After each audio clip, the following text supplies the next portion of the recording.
Comeram bastante feijoada, depois dá um sono danado, mas vamos lá, falar um pouquinho aqui, bem rápido, porque nós estaremos ali naquela mesa.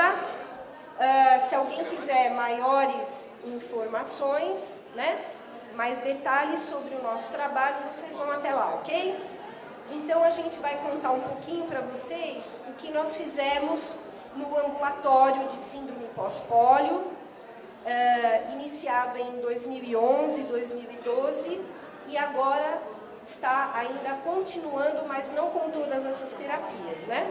Então vamos. Então são as terapias antroposóficas no tratamento da dor. O ambulatório de antroposofia e saúde dentro do setor de investigação das doenças neuromusculares da Unifesp. Vamos ver se eu acerto isso aqui. Tá. Então, a antroposofia, o que será isso? Quem ouviu ontem o doutor Ricardo falar aí? Alguém aqui escutou? Isso. Então, a Vera vai explicar mais um pouquinho só o que é antroposofia para eu terminar aqui. Bem, antroposofia foi fundada, criada, na realidade, por Rudolf Steiner. Ele era um filósofo matemático, ele nasceu na Europa e ele nasceu em 1864, faleceu em 1925, e a antroposofia veio como um anseio da humanidade, numa contrapartida à ciência fria, objetiva. Ele intitula a antroposofia como uma ciência espiritual, que une a parte do raciocínio lógico, do pensamento, mas também a parte da consciência, da espiritualidade. A antroposofia é prática, então é pautada no conhecimento objetivo e também no desenvolvimento das capacidades cognitivas subjetivas. Veio tapar, assim, vamos dizer, um buraco na época do iluminismo, onde a ciência estava pautando só naquilo que é visível. Então, a partir do Goethe, dos românticos, Steiner desenvolveu essa ciência espiritual. Nós falaremos mais no decorrer da nossa oficina, para quem quiser mais explicações. Okay? Então, vamos lá, rapidinho.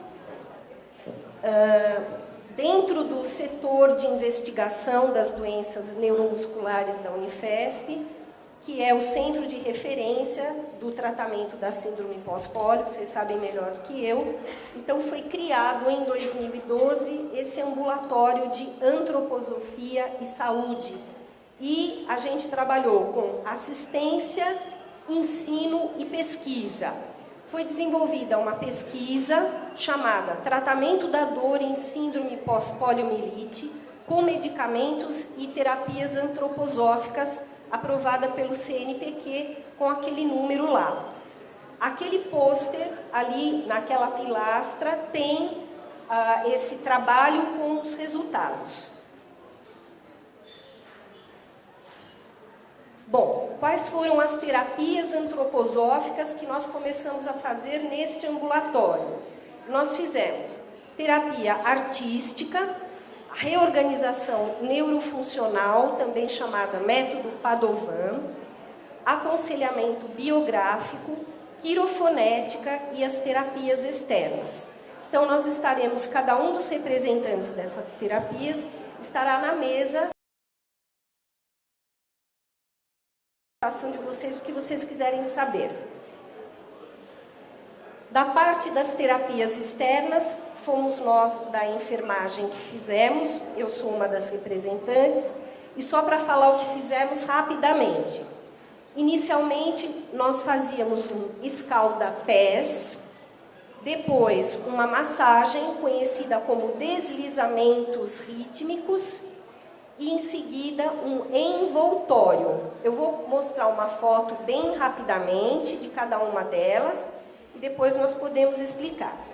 O objetivo geral foi a redução da dor e a melhoria da qualidade de vida. Eu vou passar só a foto, tá? para que vocês vejam e seja mais rápida aqui a apresentação. O escalda-pés, mas a pessoa bem cobertinha e bem quentinha. E também sem mexer no celular, sem ficar conversando, né, Maria? Os deslizamentos, então uma foto bem rápida da massagem, que é uma massagem bem suave e, diga-se de passagem, é bem gostosa, tá? E, opa, pulou um. No final, o envoltório, que é realmente envolver a pessoa num lençol de flanela, bem quentinho, e em seguida um repouso de mais ou menos 20 minutos. Ao todo, essa terapia levou 60 minutos, ok? Quem quiser maiores explicações, estaremos lá. Agora, para saber o quanto é quentinho, gostoso, cheirosinho, delicioso, só fazendo, tá? Então, aí a gente pode combinar um dia. Então, agora, eu gostaria de passar para a Vera, que vai colocar um pouquinho, rapidamente, sobre a terapia artística. Obrigada.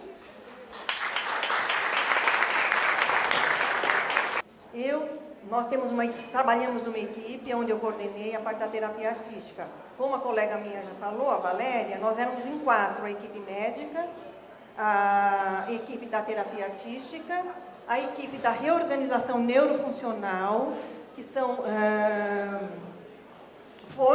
fonoaudiólogas com uma especialização no método específico que chama-se Beatriz Padovan, e depois nós tivemos as terapias externas. Então, os pacientes trabalhavam no grupo durante 2 horas nessa sequência de atividades. A minha parte era a terapia artística, que era a primeira parte. Então, os pacientes chegavam, muitas vezes ofegantes, cansados, doloridos, e entravam no mundo da cor. E nós trabalhávamos, então, com pintura. Eu vou passar muito rapidamente aqui, porque não dá para falar de terapia artística sem imagem. E como eu só tenho 5 minutos, eu vou passar rapidamente e depois vamos estar nas oficinas, nas mesas, com maiores detalhes. Então, eu peço que vocês me desculpem, porque eu vou pular, né, as imagens e vou trazer só um apanhado geral para vocês terem uma ideia de como foi trabalhado. Vem. Bom, a terapia artística ela é fundamentada na área médica.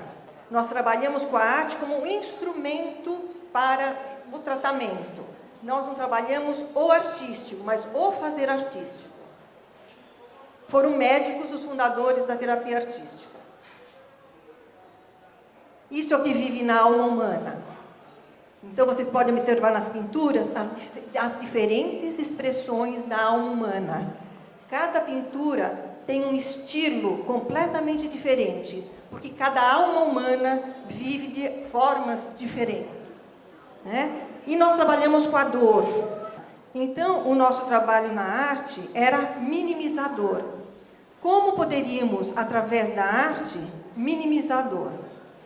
O que sofre é a nossa alma, né? Nós ficamos vermelhos de raiva, verdes de susto. A cor, dor e amor é a mesma linguagem. Então, quando nós trabalhamos com a pintura, nós estamos trabalhando com as nossas dores e os nossos amores. Então, quando também a alma está muito exacerbada, inclusive pela dor, ela atua diretamente no nosso corpo físico. Quando a gente ameniza a nossa alma, a gente acolchoa a nossa alma, o corpo não padece tanto. Essas explicações maiores na nossa oficina. Bom, isso aqui vai ser na oficina. Esses são os elementos da pintura, né? A pintura fornece as imagens do mundo. Age como força que, plasmando e fertilizando o fluxo das sensações, faz crescer a alma do ser humano, como chuva fraca que faz crescer tudo na natureza. Margaret Rauschka, a fundadora da terapia artística, uma médica. Aqui eu falo lá, isso lá. Nós usamos como a arte nesse programa? Nós usamos a arte de dois modos, como diagnóstico e como tratamento. Então, o diagnóstico é feito através das pinturas livres dos pacientes, onde ao pintar, a sua alma é revelada. E a partir das pinturas, como nós trabalhamos com a dor, nós desenvolvemos exercícios específicos que possam trazer uma harmonia entre a alma e o corpo. Então, eu vou mostrar rapidamente para você o que foi que aconteceu. A atividade diagnóstica foi feita através dessas holandesas que desenvolveram um método de avaliação, onde a gente observa as qualidades físicas do trabalho, as qualidades vitais, através da pintura, as qualidades anímicas, como a pessoa se expressa, e as qualidades do eu, como a pessoa se coloca no mundo. Isso é um trabalho que nós, terapeutas, nos formamos depois de 5 anos, então a gente tem a condição de olhar para um trabalho e ver como que a pessoa está naquele momento, e a partir daí, trabalhar com eles.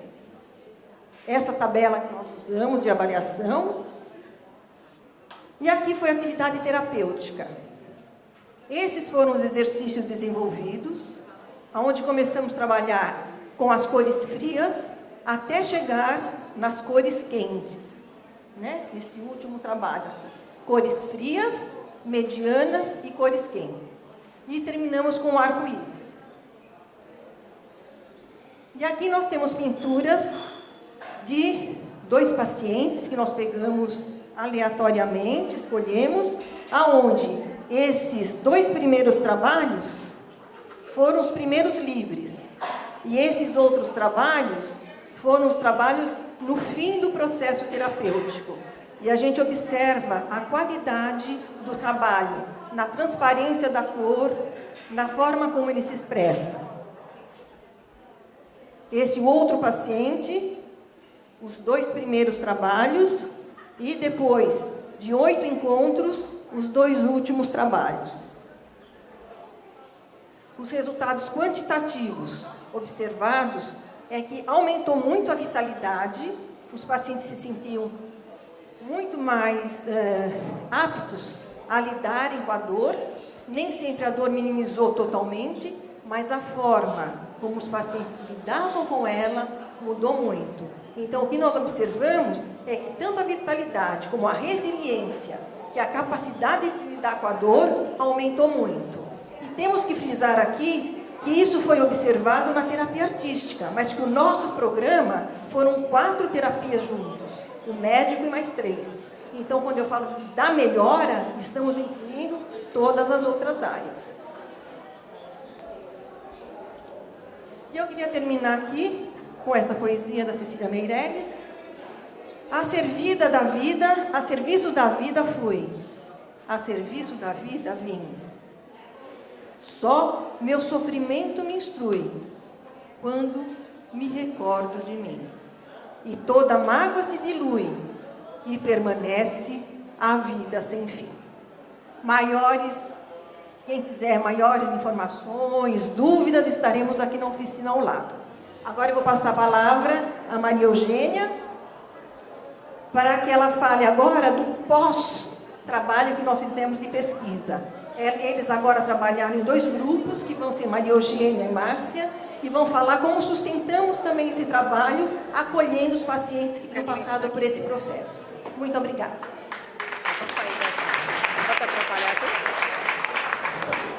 Muito obrigada. Então, eu queria dizer para vocês que essa foi uma pesquisa da área médica e foi feita da maneira mais científica possível. Então, os pacientes não sabiam disso, porém, eles foram primeiro divididos em 2 grupos. Um grupo recebeu o medicamento, um gel transdérmico, com os princípios ativos, a medicação. E outro grupo recebeu um gel placebo. Ou seja, ele passava aquele gel, mas não havia nada do que se estava pesquisando nesse gel. E aí, além dos grupos serem divididos, então, em dois, esses dois grupos também foram subdivididos. Então, o grupo que recebeu a medicação ativa, uma parte fez terapias, que foram essas 3 que a Vera explicou, a Valéria e a Vera, né? E uma terceira que não está aqui presente. E um grupo recebeu a medicação, mas não recebeu terapias. E aí, aquele outro grupo que recebeu um gel placebo, ou seja, medicação nenhuma, esse grupo também, uma parte recebeu as terapias e outra parte não recebeu terapias. Então, essa última parte não recebeu nem o remédio e nem terapias, para que o estudo pudesse ser considerado científico e ser apresentado na universidade e para qualquer grupo médico. Porém, o coordenador do nosso trabalho, o Dr. Ricardo Gelman, que falou ontem com vocês, por um princípio ético, então, ele entrou em acordo com a Veleda, que é a produtora do remédio, desse gel, e então, todos os pacientes que ficaram nesse grupo do gel placebo, gel sem remédio, eles receberam depois a mesma quantidade de remédio que o grupo tinha recebido desde o começo, tá? Aí, o grupo que não tinha recebido nenhuma das terapias, tanto com remédio como sem remédio, então eles foram convidados a participar de uma terapia. Então, o ambulatório não tinha condição, as terapias são individuais, então cada paciente recebia de um terapeuta. Então, o grupo que estava na pesquisa não tinha condição de fazer esse trabalho com o grupo pesquisado. Então, foi nesse momento que o Dr. Ricardo, então, introduziu mais 2 terapias num projeto piloto. Então, nós não fizemos parte daquele estudo, daquela pesquisa científica, mas nós fomos oferecidos como outras terapias, também baseadas na antroposofia, da mesma maneira que o gel com a medicação, tá? Eu acho importante explicar isso para vocês, né? Porque eu não sei como é que acontece em termos médicos e de pesquisas, mas, quer dizer, no caso do grupo da antroposofia, ele fez questão que a coisa fosse feita dessa maneira, né? Então, eu fui uma dessas terapias que trabalhou com os pacientes que não tinham recebido nenhuma, tá? O nome da terapia é quirofonética, né?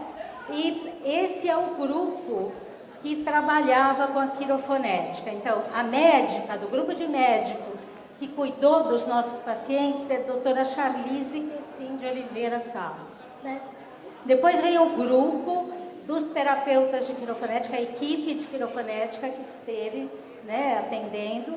Daí, o nosso consultor técnico, né, técnico dessa terapia, que é um médico de Portugal, Dr. Mauro Menuzzi, que foi quem nos ajudou a criar o método de trabalho, né, com esses pacientes. E daí, os médicos, então, responsáveis pelo grupo de pesquisa em doenças neuromusculares, especialmente a síndrome pós-pólio. Então, o Dr. Abraão Quadros, doutora Cari de Souza Bulli e o Dr. Ricardo Gelman, que era o chefe da equipe das várias terapias antroposóficas. Eu estou sem um passador de slide. Oba, obrigada. Tá, desculpa. Bom, então isso já falei, está aí o nome da equipe toda, ninguém trabalhou sozinho, né? Então, o início desse trabalho, onde a quirofonética não estava presente, foi 2012. Em 2013, esse estudo foi aprovado no CNPq como pesquisa científica. 2014 foi quando se iniciou esse procedimento, todas as terapias, no primeiro semestre. E no segundo semestre, nós da quirofonética começamos a trabalhar com aqueles pacientes que não tinham recebido outras terapias. Então, a avaliação do grupo todo, os nossos pacientes faziam parte dessa mesma avaliação. Nesse segundo semestre de 2014, nós atendemos 5 pacientes que puderam ser considerados para pesquisa, porque alguns pacientes foram atendidos somente uma vez, e isso não contou como possibilidade científica, né? Então, a quirofonética é uma terapia externa, antroposófica, individual.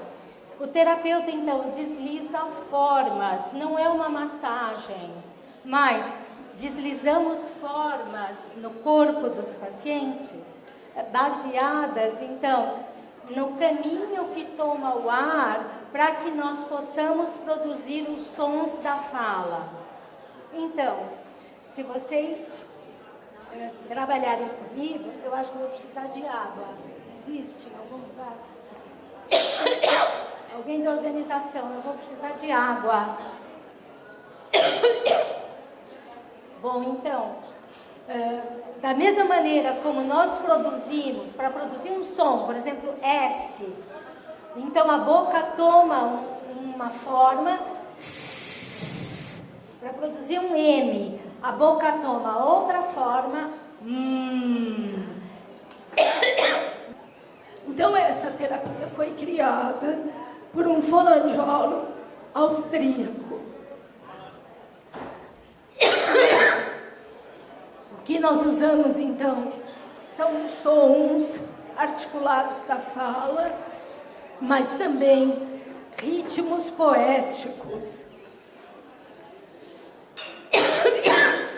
Essa foi a sequência criada para ser aplicada. Eu quero um copo,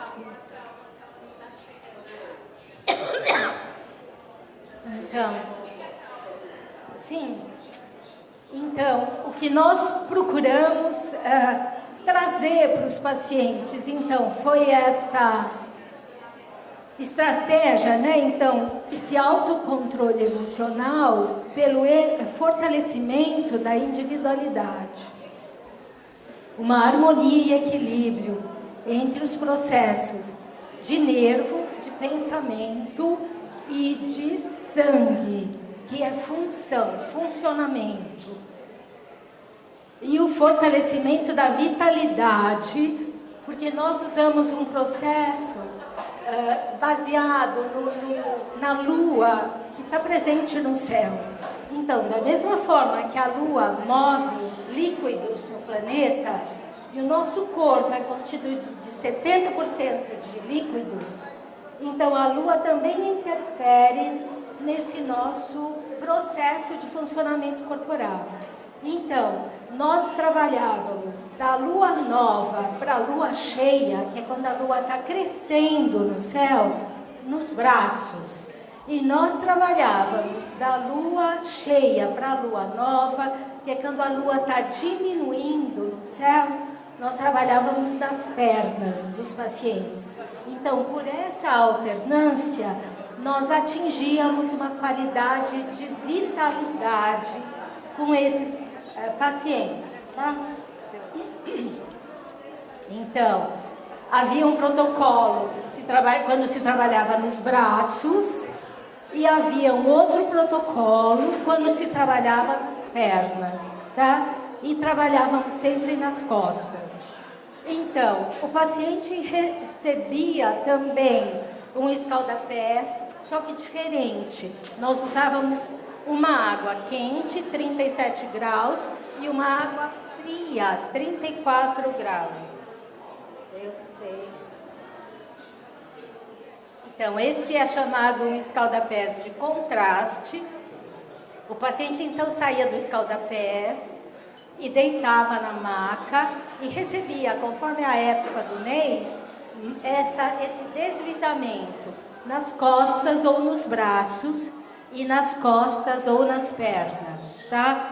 E aí nós chegamos a essa conclusão: esses pacientes tiveram melhora na dor, eles tiveram melhora na resiliência, na aceitação da dor, né? Eles ficaram mais animados em relação à vida, né? E para nós foi muito importante entender que, então, o nosso trabalho de 4 semanas, que é quando envolvia todo um ciclo da Lua, era o mínimo para deixar o paciente melhor. Então, isso para nós foi muito importante de entender também, tá? Muito obrigada, eu fico por aqui. Eu posso explicar melhor ali na oficina, na nossa mesa. E agora quem vai falar é a colega Márcia, que vai falar do aconselhamento biográfico.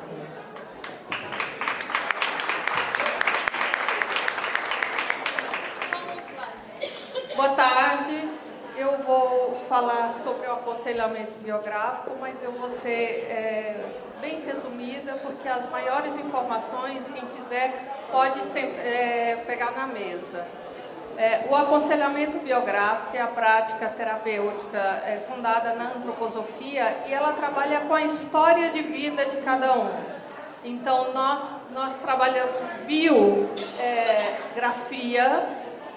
Bio é vida e grafia é escrita da vida. Então nós trabalhamos com a história de vocês, de cada um, nos 3 tempos em que essa biografia se dá, que é no passado, que é de onde eu vim, e o que aconteceu na minha vida, na minha história nesse passado, no presente, que é onde eu estou e quais as minhas questões nesse momento, e no futuro, que é para onde vou, onde se trabalha metas.